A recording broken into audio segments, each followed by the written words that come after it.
Today we're going to talk about customizing open data sites.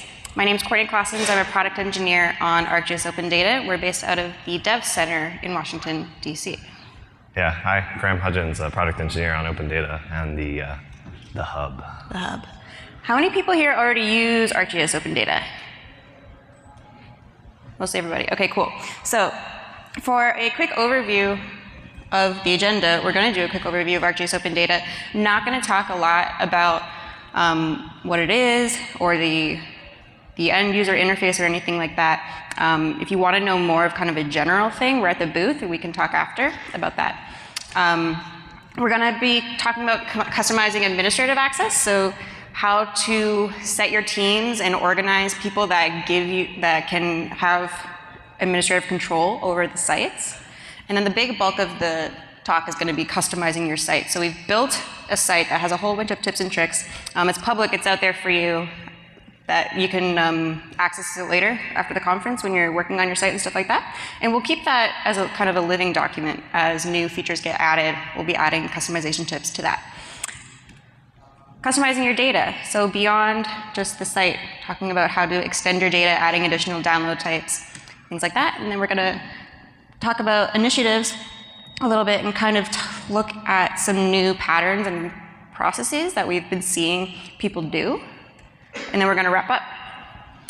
So ArcGIS Open Data is part of the ArcGIS platform. It's an extension of ArcGIS Online. It's included in your online organizational subscription. And it talks to your services wherever they are, whether it's on ArcGIS for Server, or if it's on ArcGIS Online, or if you have data on an external API, we can bring those in as well. We offer a simple, integrated, and open way for you to create sites, open data sites, to showcase the data that you have, the web mapping applications that you have, the web maps that you have with your community, and allow them to download those data sets in multiple different open formats. And what we're seeing people do with these sites is create kind of this platform for civic engagement. So on the left-hand side of the screen here, we have the government site for the city of Raleigh in North Carolina. And on the right-hand side, we have the ArcGIS Online organization. And with open data and the new pages functionality that we'll take a look at, we can organize and create sites to kind of have a showcase of all of the great stuff that's in your online organization. A lot of the times we'll find that people will come to the actual government site, questions, they want to find information, want to find answers, and a lot of the times they can find that answer with all of the great resources that are in the online org, but people aren't going to the online org. So we want to create a way to have consistent branding across all of the different sites and pages with your actual government or organization site, and tell a story with this data, and provide context to all of the great work that you've done in your online org.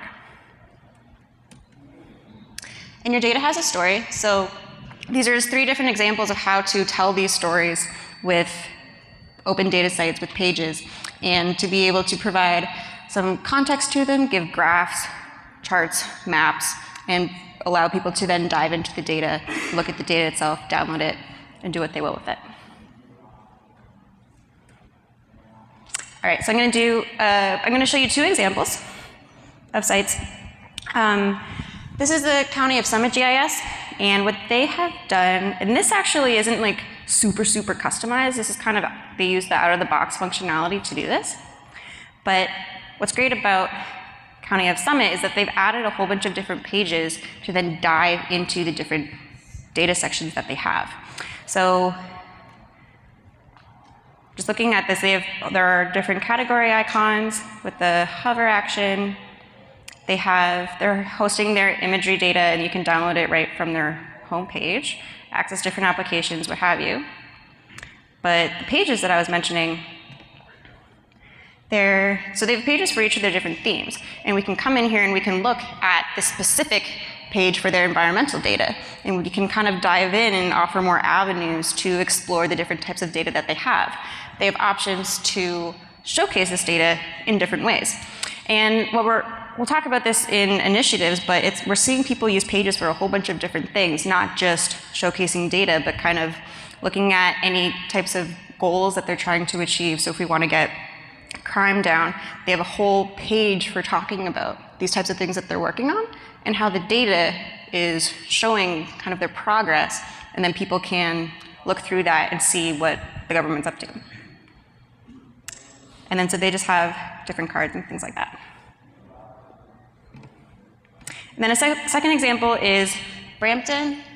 This is just another way you can go in and you can see the kinds of things that they've looked at. So using the same UI for creating these sites, we're seeing like 2 different sites with their own themes, their own types of customization.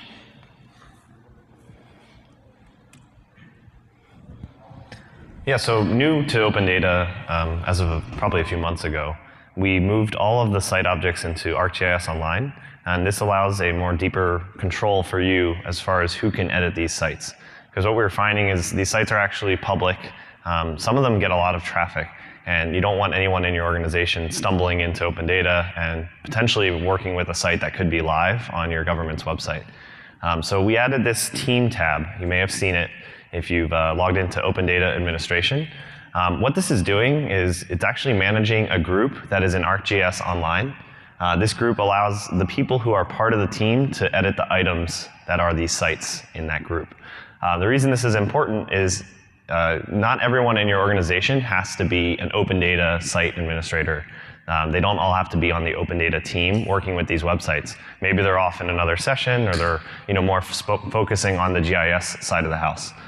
So if you log in, I would just say make sure, besides administrators, you have the right people on your team identified and added here, and that'll give them the ability to customize the sites.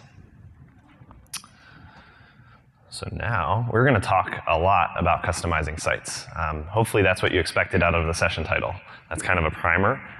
We do see Open Data used for a lot of different ways, not necessarily always data sites, as Courtney mentioned. It could also be sites that help communicate applications or story maps or anything that you want to publicly put out there using this framework.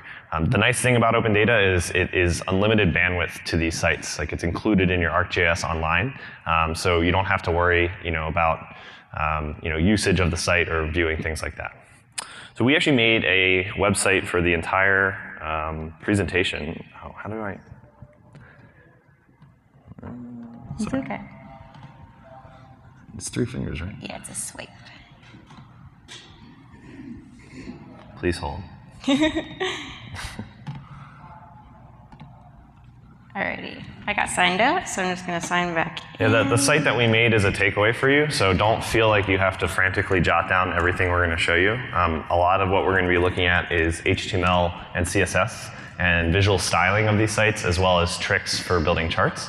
So you will be able to leave this room today with this site, and the site actually has the code on it that we're using, hopefully to give you kind of inspiration if you want to change it, or if you just want to copy and paste it, you can do that too. Mm-hmm.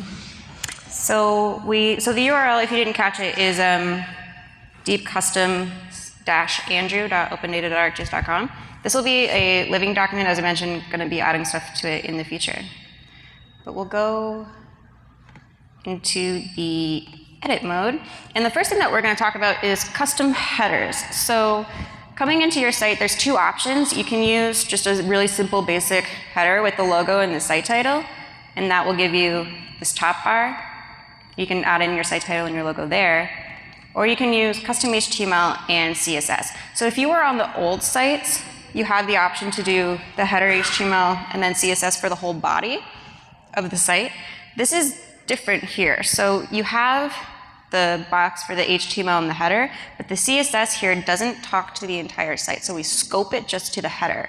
So if you're coming from the older sites to the new sites, you don't want to pull in the entire CSS block in here, because it's just not going to do what you expect it to.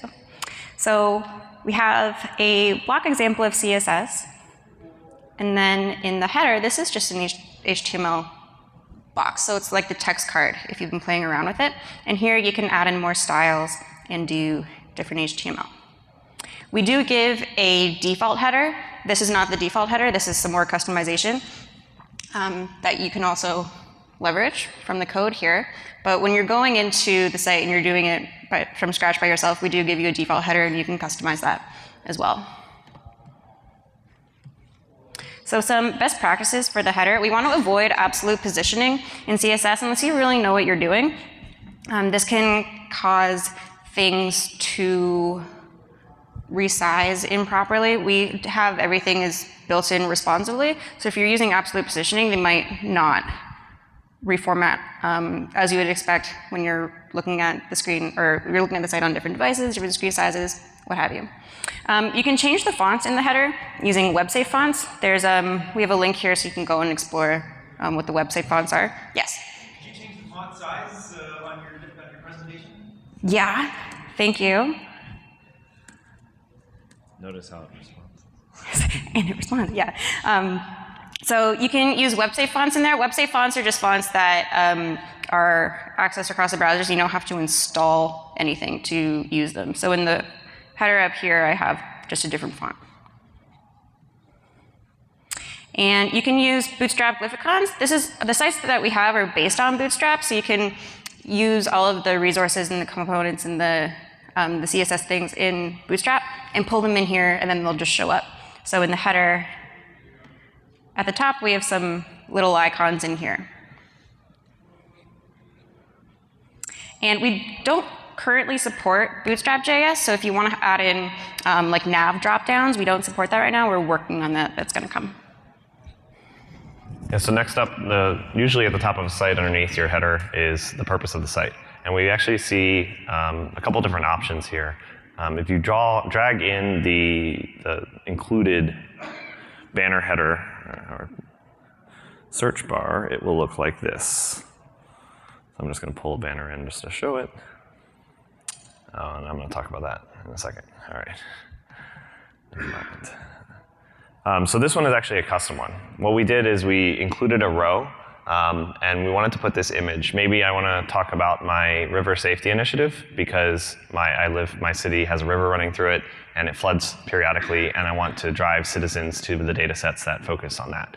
So we've actually added a row to this site, and we've picked an image. And one of the first things, if you've ever built an open data site, is that our images do respond as the browser resizes, and that can be sometimes very frustrating. The reason is because the image will start to shrink as the browser gets smaller.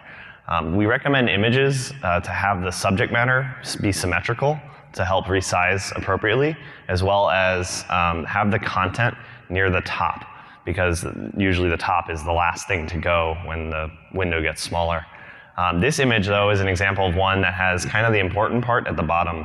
If I just did the top of the image, it's a nice sunny day by a river. If I have the bottom of the image, it's actually a flood. So this is going to show a trick that you can use to basically force an image to be a certain height and not respond. I have my row set up with this image, and I'll talk about image hosting in a second. And then I have two text cards. The first one is on the left, and it is this transparent overlay box. And what's nice about our text cards is you can inject HTML and markup simultaneously, and you can also style those HTML elements right there on the fly. And this is my first, I would say one of the biggest best practices that's going to feel really kind of anti-web development best practices. Because we are setting the style of the overall site, the overall CSS, we do not recommend you change the style for everything. We recommend you change the style for the individual HTML elements specifically, because we're basically providing an overall theme and we're setting the overall CSS. But if you want to extend that and customize it further, we recommend you add style to the individual elements that you want to change. So in this case, there's this box, and this box is a div. And we've styled it in such a way to make it transparent, and we've also added some text to it. And you can see with the markdown example, we get a little bit of markdown here where I talk about the div because I use the markdown syntax to refer to that. To get my image, though, to be as tall as I want to, I have another card on the right just to show how you could do that. And this is a div that has a minimum height of the amount of pixels I need to show this image at the right level. So this is a good trick. If you have an image and you find it's not resizing the way you want and you need it to be a minimum of something, just use the row, put the image in there, and to avoid the whole responsive business, you can kind of force it with styling that div to be a certain height so that it can't resize smaller than that. I know when I build sites, this is something I do a lot because I'm trying to get the right parts of the image to show. And we are trying to be very accessible and resize and mobile friendly, but that kind of comes with these types of design trade-offs. So yeah, there's instructions here about how to do that, as well as the code. There's nothing really that fancy in the code, but if you're not that familiar with HTML or CSS, take a look at what it's doing. There's definitely plenty of websites out there that can help find the proper effect that you want. So the search bar that we have is, by default, it's this size, and a lot of people want to make it wider, and we have a way that you can do that. The first thing is that when you're doing it in here, it's not going to be wide in the edit mode. It's going to be wide when you go and see it on the home page in view mode. So the things that we're doing, we have two cards in here. We have a text card and we have a banner card. So in our row, we have this text card, and this is where we're kind of calling to the banner card, and we're adding in all of these different styles for it, and we're making that bigger. So that's all here. And we have the code here that you can copy. And then below the text card, we have a banner card and it just shows the search bar. You can add in the subheading. You can add in the search by location if you want to, and go from there. So again, it shows small in this mode, larger in the view mode, and this is going to affect like every single banner card that you put on your site. So if you have more than one, they're all going to be wide, and it's going to affect all of it, because again, when the style tags are outside of the individual HTML elements, it's going to affect the whole page. So for category cards, these are category cards is what we looked at a whole bunch of sites going backwards and kind of seeing the common themes and the trends of how people were organizing it, and a lot of the times people have their icons on the home page to see the different categories that they have: education, transportation, what have you. Before, you had to have an image and you had to link that image to a specific search query, and we want to make it easier for you to do that right out of the box. So with these category cards, you add in your link text, and then you have a tag query or a group. So you're going to want this to be education, transportation, or what have you. However you organize your data, really, you select whether you want it to link to a tag query or a group, and that'll return all of the data within that one particular group. We have our own icons in a library, but you can provide a URL for your own. And when you're doing that, we recommend that you use an SVG.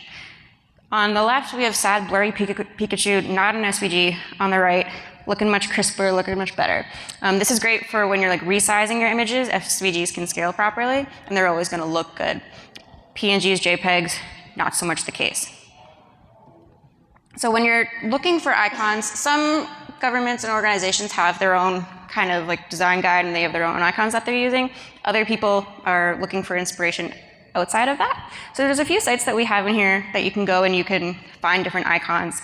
Icon Monster, Icons8, and Noun Project are three good ones that we like. Be mindful that a lot of the times, like artists and designers work hard on these icons, and they are free to use, but you have to give them attribution. So your footer is a good place to put in these kinds of things, being like, I got these icons from Icons8.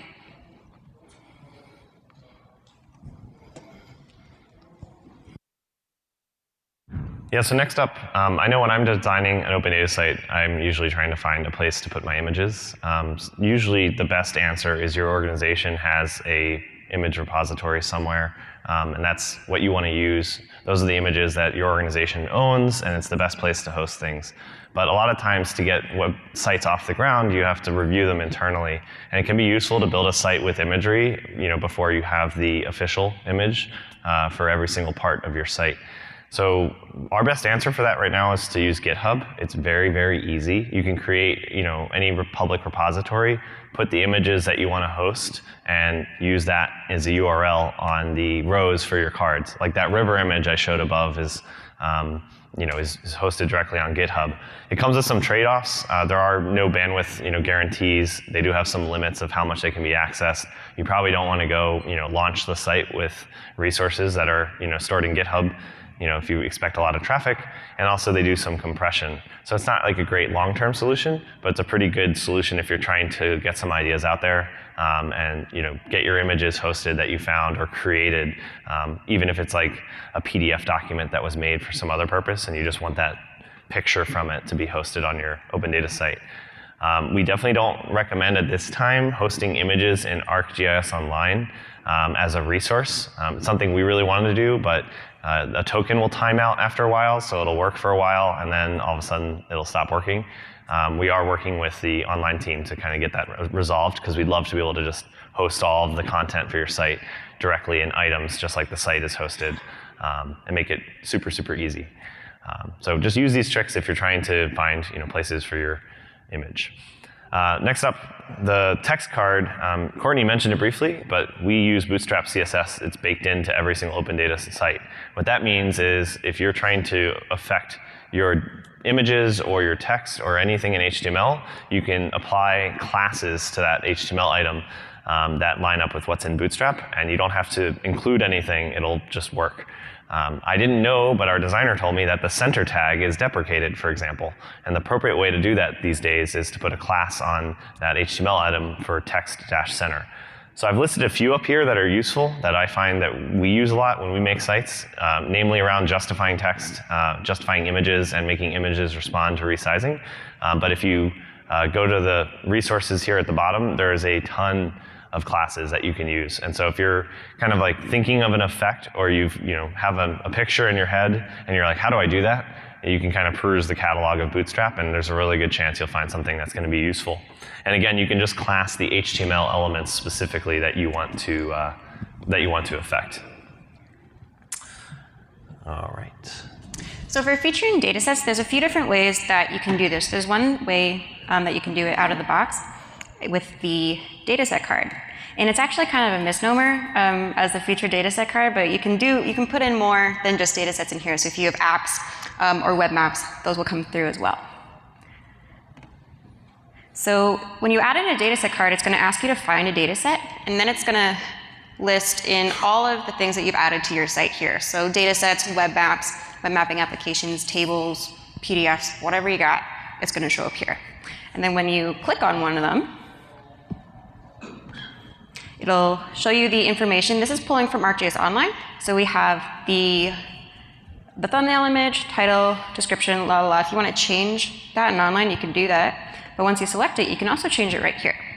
So you can put in a different image URL, different title, different description to show on your homepage. And this isn't going to write back to ArcGIS Online. So you have freedom and flexibility to modify things here.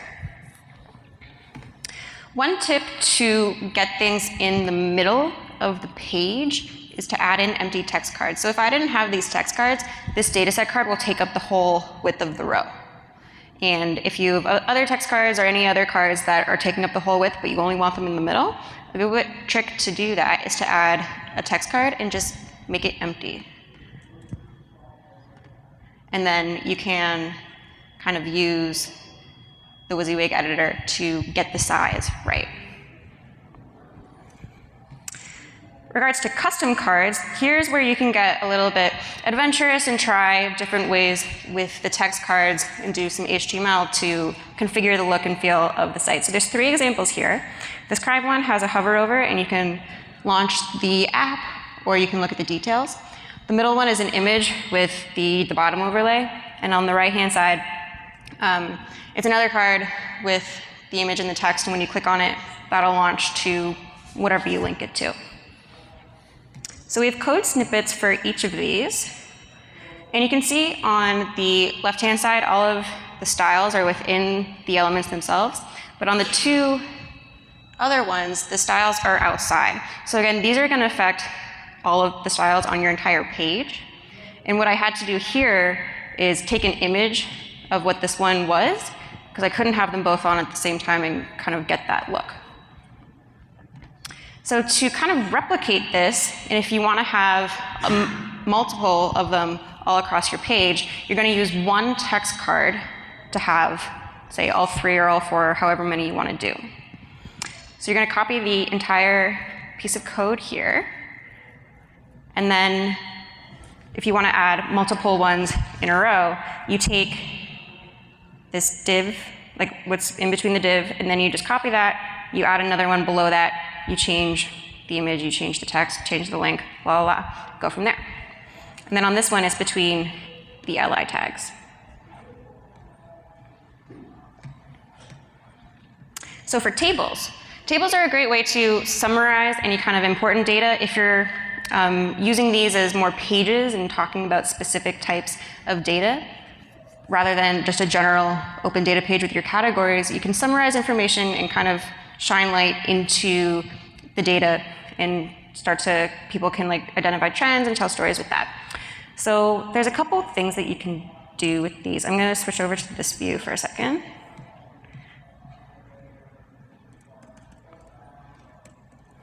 And again, we have Bootstrap, or Bootstrap is native in here, so you can use Bootstrap tables. What I did for this one is I went over to W3 Schools, and I just played around in here, I changed the actual content of it, and then I copy that, and I come back, and I just paste it in here. Then we get a nice looking table.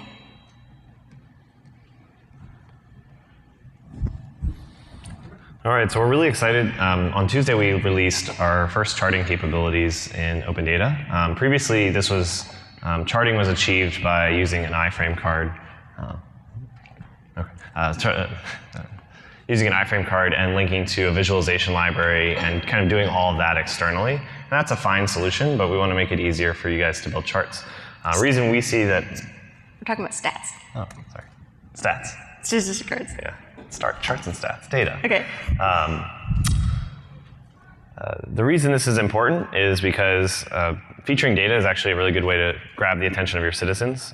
We find, if you splash the data that your department is working on or your government is working on that is relevant to the kind of activities they do, like 911 calls or response time or number of zones or number of pending, whatever it may be, this can be a really good kind of status indicator on the living data that's underneath and maybe drive people to more information or just get a lot of information from the top. So the cards that we have is we have a chart card and a stat card, and these are dynamically linked to your feature services. So when I set this up, I get to pick a data set that's in my open data. I get that same screen. In this case, I'm going to pick public schools in the US. And then I get to pick an attribute. And we want you to pick a numeric attribute because you can't run statistics on text. And a big thing that we see is sometimes you don't have the right data type on your attributes. So if you have a number stored as a text, you have to go and fix that and make sure that it's actually stored as a number. The one I want to use for this is what do you think? I had enrollment. Let's do enrollment. Yeah, how many people are enrolled in schools? Then you get to pick what statistic type we want to perform on this. So we could count enrollment, but that wouldn't be that interesting. We could look at the min or the max or average, kind of like the basic statistic 5, standard deviation variance. Sum in this case is kind of the interesting thing for me. And then I can change the appearance. So at the top, we can control what the title is, and then we can control this trailing text, and we can set what the accent color is. And what's nice is we're doing data citation on all this, so you'll get a direct link to the data set in Open Data underneath the statistic. So it's a great, again, way to drive people to the authoritative data that you all are working on in your cities or your governments. And it will stay updated with your feature services as you add data in the future. We also have static statistic cards. We are obviously working on statistic cards, and we're trying to style them and get them to a level where they can do a lot of really cool things. But that being said, it may be more advantageous for you to present the information with a little more flair. In this case, showing a trend of percent occupied, maybe showing a little image and using more color than is provided in the previous card. So this is kind of good old HTML. This is again done with like a style tag, so this will affect every object that has these classes. So kind of be warned if you're not affecting the HTML directly, and then you can copy this code and use that. And we have another option here as well that will allow you to use this visual style. So feel free to take these and use them. We really see them as effective tools to make your open data sites grabbing at the top. And if you want to add more statistics, you can just replicate out, like Courtney said, in the same card and kind of go across the page that way. Next up is charts. So we also added charts, which is really cool. We have Ben over here in the corner who worked on the library. If you have any questions of the underlying engine, charting is built on Vega, which is a library built on D3.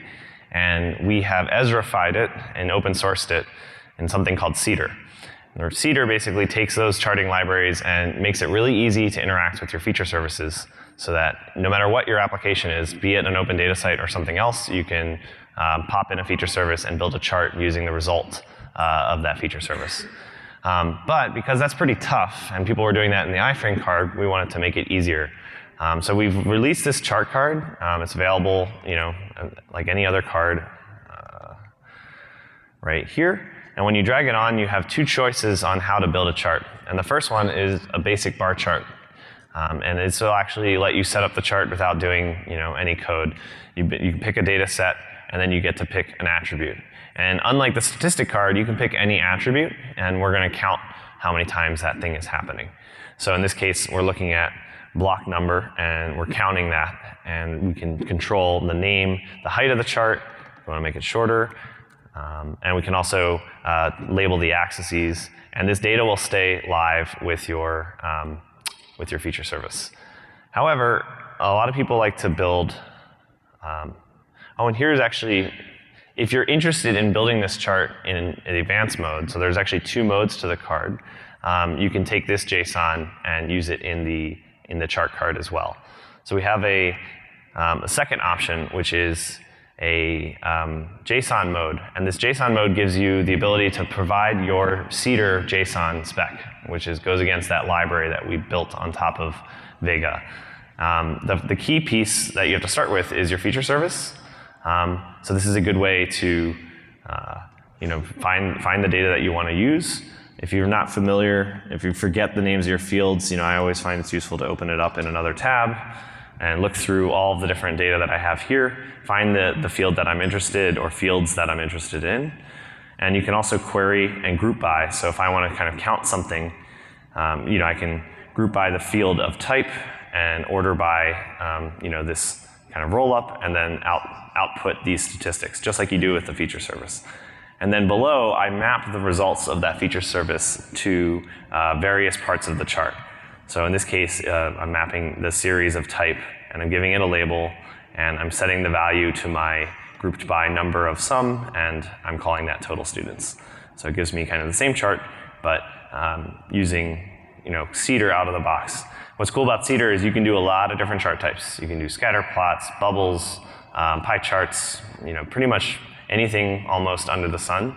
And the nice thing is using the queries, you can actually make this data dynamic. You could be like the last 30 days and keep that data updated without having to administer these charts more specifically.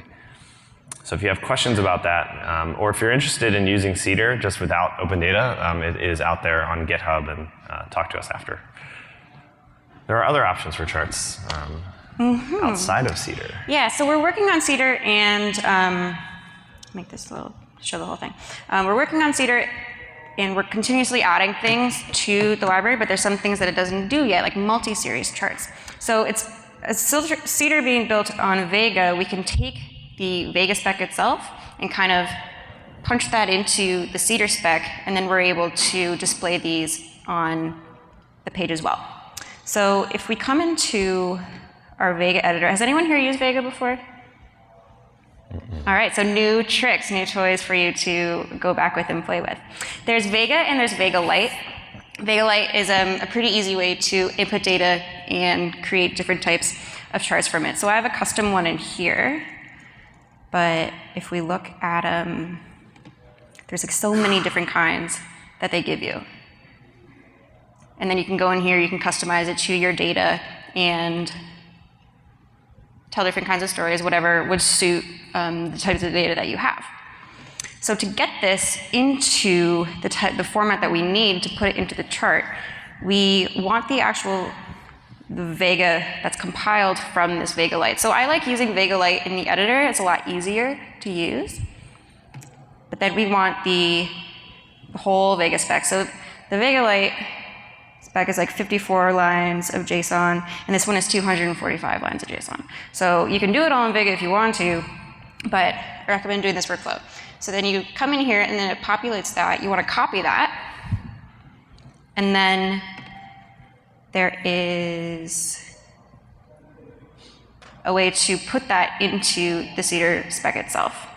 So I have an example of this in a gist that is linked on the site, so you can go there and you can look at the different kinds of components of it. But you take that and you put it in here, and then it renders, and you get that different types of chart on your site. So you can do all those stacked bar charts, you can do the bubble things, you can do whatever Vega has.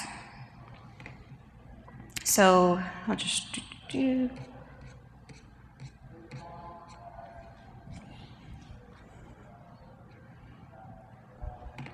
So exploring the JSON used for this, we have the specification, and this is kind of telling you're optimizing the size of it, the width, the height, the types of padding, things like that.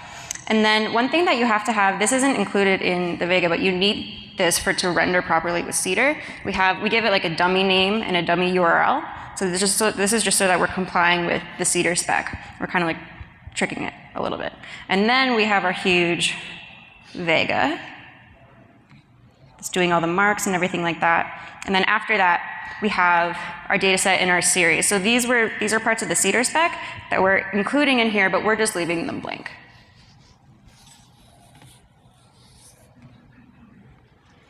All right, maps and iframes. So we do have an iframe card, and this is a great way to right now pull in web maps, pull in YouTube videos, pull in anything really on the web. If you're using Insights, you can also input Insights cards, which is really cool, and kind of a stopgap until we have more support for the different kinds of cards natively in our app. So to get the web map in an iframe is a little bit of a tricky process, and there are certain things that we need to do this. And I'm going to go to my online org and go to my content, and I'm going to find the web app that I want to show on the page. So I have school distributions. I'm going to open that up. And we want to share this out. So you have to make sure that your map is shared with everyone, because we're going to put this on a public page. And we go embed in website. And here you have options about what you want to add, and this is really kind of up to you. You can add in your home button, add in a base map selector, but we'll see on the little map preview that these things take up space. It's like valuable real estate on your page, so it depends on what your web map is showing. You decide the types of elements on the web map that you need, but be mindful of the space. The one thing that we do recommend you put on is disable scroll zoom. I'm sure we've all been in the situation where you're scrolling through a page and then your cursor lands on a map and then you're in Antarctica or wherever, and we want to prevent that. And so if we disable scroll zoom, then we have to activate the map before we can interact with it, and then we don't end up somewhere where we're not. And then again, legend if you want to, depending really on your map. So from here, we copy that URL, and then we have to open that up, and I have it here. And so this gives you the entire iframe box, and we have the style tags, the iframe tags, but we don't really want all of this. The only thing that we want is the actual URL. So we copy the SRC link, and then we're going to put this into the iframe card. So it's a little bit of legwork to get it there, but once you do, you get your handy dandy map. So this is that. You have to prepend HTTPS on it, and it'll come in there.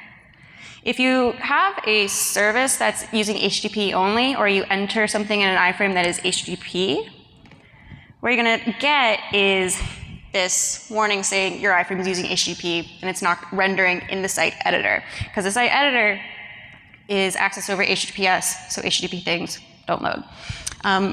When you're viewing your site in HTTP, it'll show up normally, But we do recommend that you use HTTPS as much as possible. One is good standard web practice for security, and two, we're implementing more checks and features to enforce HTTPS on your site. So eventually, once we get there, and your site is only accessible over HTTPS, if you have any HTTP components in it, that's going to break. Your users aren't going to see it. So we'll put that back there and make it happy again. And there's our web map.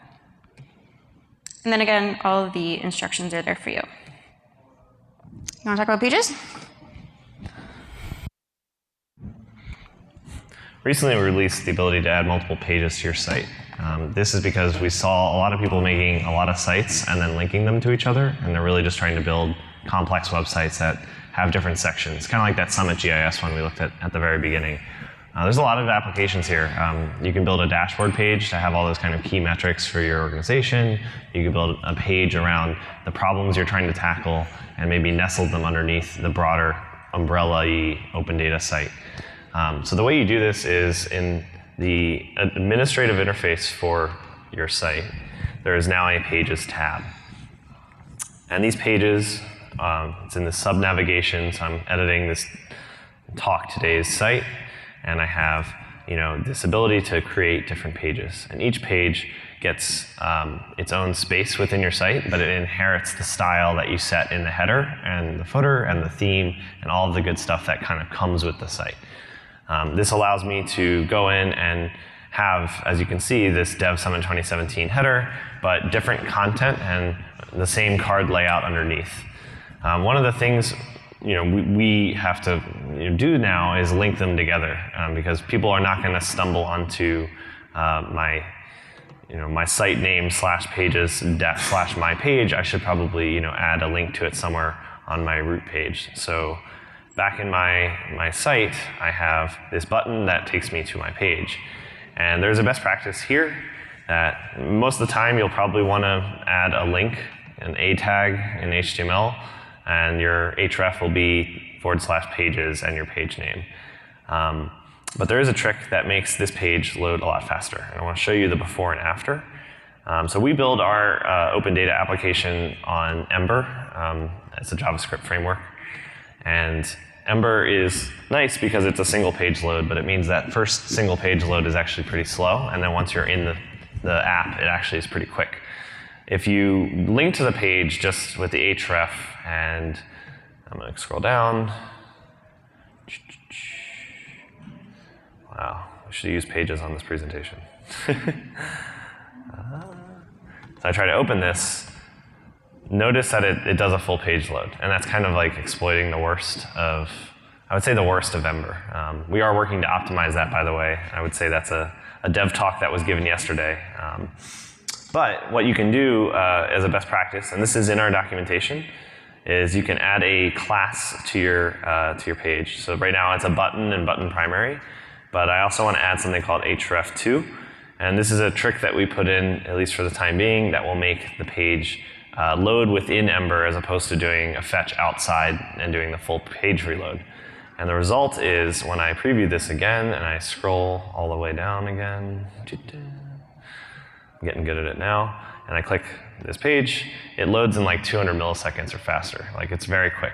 So if you're going to make a lot of pages and you want that to be seamless, just make sure you include that extra class.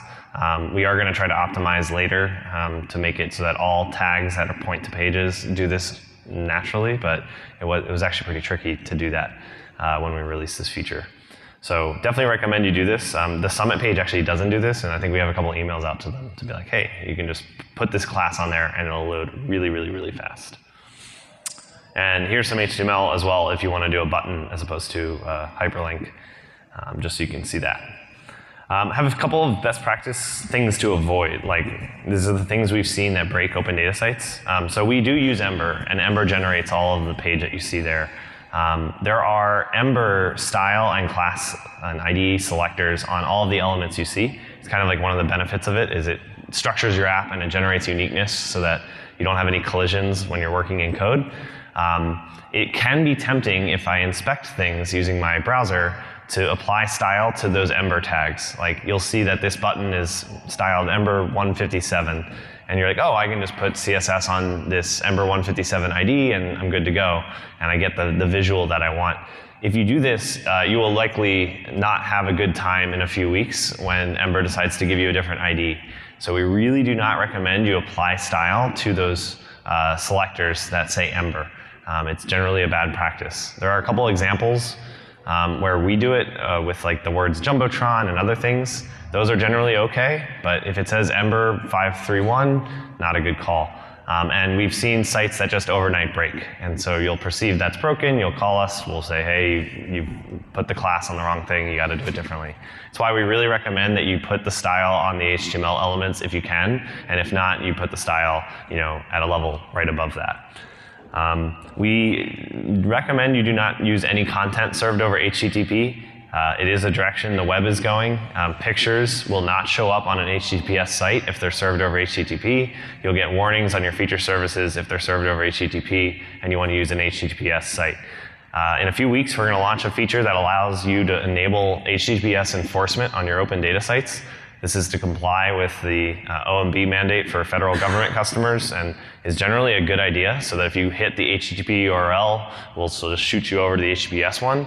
But you might find if you go to your HTTPS site, some stuff doesn't show up, and that's because it's being served over HTTP. So it's a good time now to just switch out HTTPS in your URL, go to your site and see if it all works.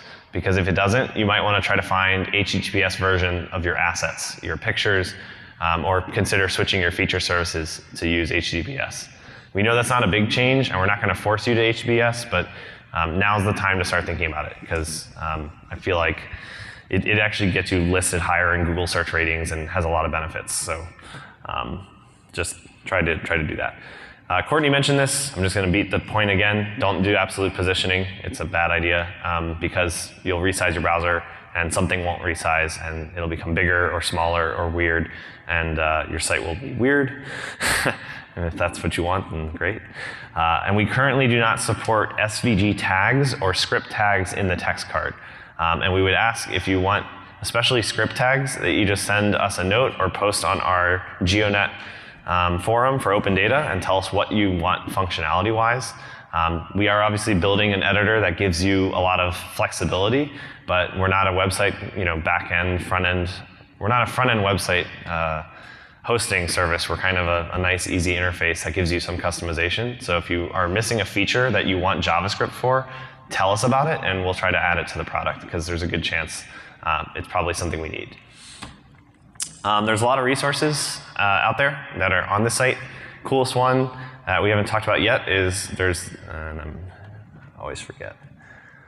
My links do not work in the editor, because we don't want to accidentally leave the editor while you're editing. So I'm going to go to the bottom. We have an open data site gallery. This is kind of the dev version, but we're going to release this with a nicer URL. If you're trying to be inspired by really good sites that are out there that our customers have done, that we've done, take a look at it. It's pretty wonderful. You can just kind of scroll. You can look at different parts of the world and see all the different sites that are out there. There's thousands of sites, and they're really cool. And a lot of people have done really great things with this editing experience, and it definitely inspires us to add a few more features where we see people doing similar patterns. So if you're trying to think of ideas of how to make your site look really attractive, this is a good place to go to take a look at that. And definitely say hey to us on GeoNet.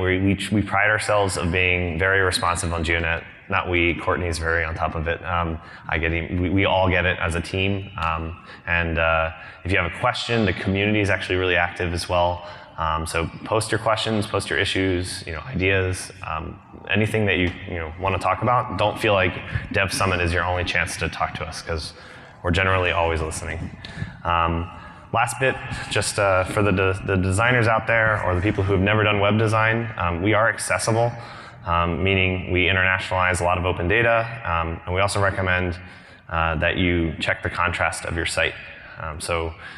There's a little checkers. You can provide your URLs, but try to make sure that you keep your contrast in a way that it's accessible to people who have vision impairment. And yeah. And then the final thing is the footer.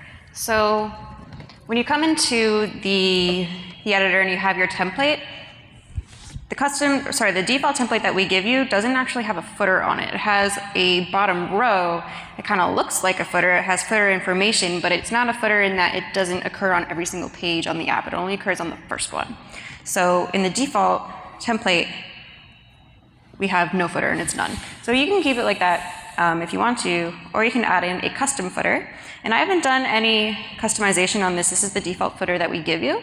So you can come in here and you can change in the logo to be your organization's logo, change out all the links and things like that. And then this is going to persist at the bottom of every single page on your site. So the home page, the search results page, the data set page, and then all of the additional pages that you make, it'll have the header and footer as well.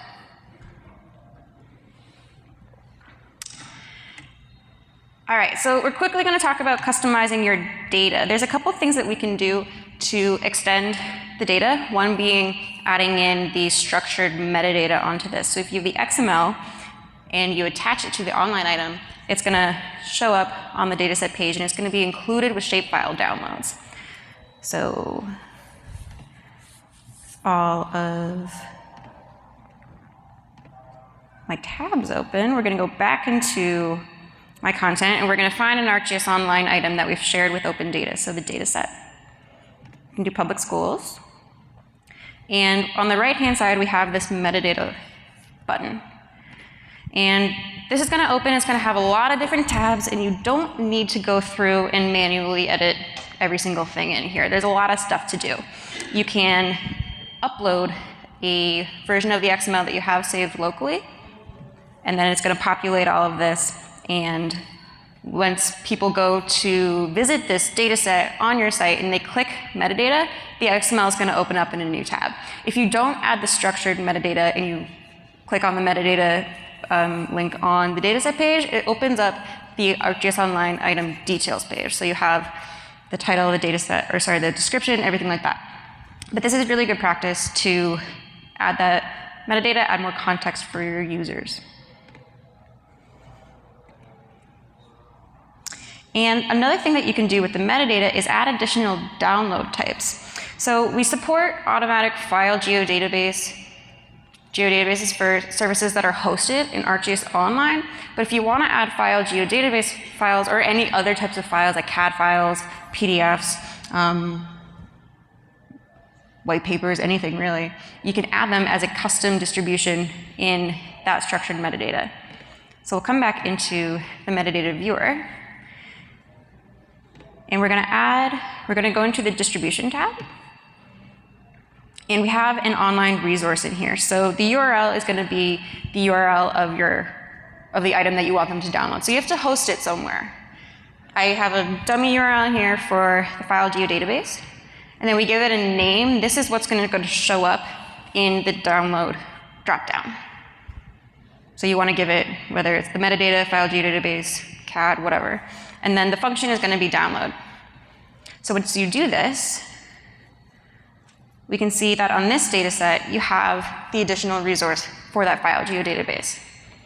And again, it's hosted somewhere else, so it's not connected to the feature service. So when you're going through your regular updating data workflows, you're going to have to remember then to update whatever data set that you have hosted somewhere else that's attached to this to make sure that it's the same data. And then the last thing that I want to talk about is connected content. This is a great way to kind of show how the data is being used in different web maps. So when you have a data set added to your site and you have a web map that's added to your site that uses that data set, we automatically link the web map to the data set page. And this new section will pop up that says connected content. So this is a public schools data set and it's used in this education school attendance zones map. So when people are visiting this, they can click on this piece of connected content, the web map will open up and they can explore different ways that the data is being used. Right now, only web maps show in connected content, but we're going to be adding web mapping applications to show up there as well, and then ultimately give administrators the option to upload your own connected content to these dataset pages. So if you have other types of documents or applications that are not web mapping applications in online, but somewhere else, you can add those as well. Yeah, before we wrap up, I just wanted to talk a little bit about initiatives. This is a word that we feel like is we're seeing our customers evolve from open data into this world of initiatives, and open data sites is a good platform to reach your public. So I just wanted to back up a little bit and talk about kind of how we got here, just really fast. So kind of the old days, way back when, departments worked in silos, and they worked with spatial data or non-spatial data. And open data helps at least those departments speak the same language and connect the data sets that are similar and share authoritative data. That's kind of like the initial open data value proposition. Problem is, open data reaches very targeted sets of people. It reaches people in government, maybe journalists, maybe students, and maybe hackathon-y, nerdy citizens. But there's this kind of chasm between those people and the rest of your community. And that chasm is very real. Like if I go ask your mom, you know, I work on open data, she'll probably be like, eh? Like, what does that mean? So that's not what I tell my mom. We're starting to evolve, and I tell her that I work to connect data to civic problems, like ending homelessness or addressing opioid addiction or improving storm preparedness. And initiatives is just repackaging the great work you're doing towards the problems and using open data sites to advertise those problems. Because you're more likely to care about them from a citizen perspective and stumble into that open data site if they're targeted this way than you are if it's just a generic data site and they have to kind of find that interesting insight buried in all of the great work that you're doing. So these sites can feature your applications. A lot of times, if you look at what customers who have initiative sites like Loudoun County in Virginia, like LA, like Long Beach, there's a lot of different people starting to adopt open data sites that have these kind of purposes, and they're attached to kind of the underlying open data site. Then you'll find your content instantly resonates with people, and people will care. You can talk about the calls to action. You can present your great GIS content in a way that is approachable from the community. We on the open data team are working to templatize initiatives and hope to release that shortly to make it easier for you to understand the best practices as far as solving these problems. There is a great template though to help you think through an open data site. It is a resource that you'll get attached to this talk. But basically, we made an open data site that's our designer structured in a way that's really initiative-y. So it has a marketing name, an optimistic press release. It talks about the calls to action for your citizens, features maybe some of your app content and the goals, and then underneath that has the data. And so if you have like a big banner that is, your mayor has, put down on the city to solve, and you're working on that today, it might be really valuable to launch an open data site that is initiative-y and use that to help engage with the public, the HOA, your community, whatever it may be locally around that problem. All right, so quickly talking about what we're working on right now and what's going to come up in the future. Customization-wise, we're building out the types of cards that we have. So we went through that kind of complicated workflow to get the iframe link for the web map, but we're going to be adding in a web map card. And then you'll have the same kind of dataset picker experience that we've shown for the other ones, and that's just going to pop in the web map right there. We're going to add in an advanced mode for the statistic card. So right now, you can't really customize the look and feel of that statistic card, is what you get, but we're going to mimic the experience of the chart card where you can go into the advanced mode and then you can have more, it's going to basically turn into a text card with the service query, and you can do the custom styling and things like that. We're going to add in a Twitter card. Twitter doesn't like to iframe things in, but it has a lot of valuable information and something that governments want to put on their sites. So that's going to go up there. And if you have more card options that you want to see, we would love to hear it. And then more options. Right now you can change the fonts in your header, but you can't change the font throughout the entire site. And we're going to extend the theme to add in 2 more fonts. And if you have them, you can add in like URLs to the Google Fonts library or any other openly available libraries on the web. You can pull them in there and change your header font and your base font, and that'll propagate throughout your entire site. Then I mentioned connected content types that we're going to add in applications, and we're going to add in some Bootstrap JS support so that you can have nav dropdowns in your header, things like that. And then otherwise, we talked about adding in full HTTPS support for OMB compliance. Right now, you can view your sites on HTTP or HTTPS, and we're going to give you the option to make sure that people are only viewing it over HTTPS. And we're also going to go down the road of secured open data. So this will be within ArcGIS Online, so not Portal, not yet, but people will be able to log in and then view the items that you have shared privately within your organization with the Open Data UI. The functionality is going to be slightly different, but it's a way to share out the data to people that are only within your organization. And then giving the option for your end users to generate their own charts and do some more visualizations. So if you want to learn more, take a picture of this slide. It has the links that you need for the site that we looked at today. It has a link for the initiative template site. And there's documentation. There's stuff on GeoNet that you can go look at, things like that. The best practices slides there, these are slides that we gave at the UC of last year. And this is looking at more kind of like your server configuration, how to best organize things in ArcGIS Online, users, things like that. So if you're more in that boat of that data workflow, take a look at those slides. And then, again, we're on GeoNet if you need anything. So you've seen the survey slide a lot, and I'll leave this up here so you can take pictures and whatnot. But we do really, really appreciate it if you take the time, take a few seconds to take the session survey. Helps organizers know what sessions would be good for next year, and it helps us just be better presenters.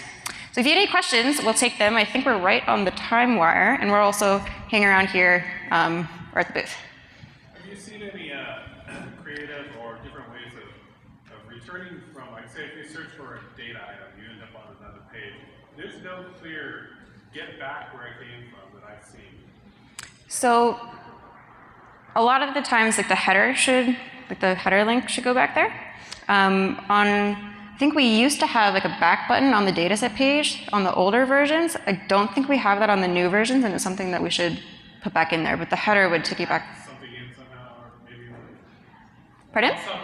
Okay. You guys have some creative ideas. Yes.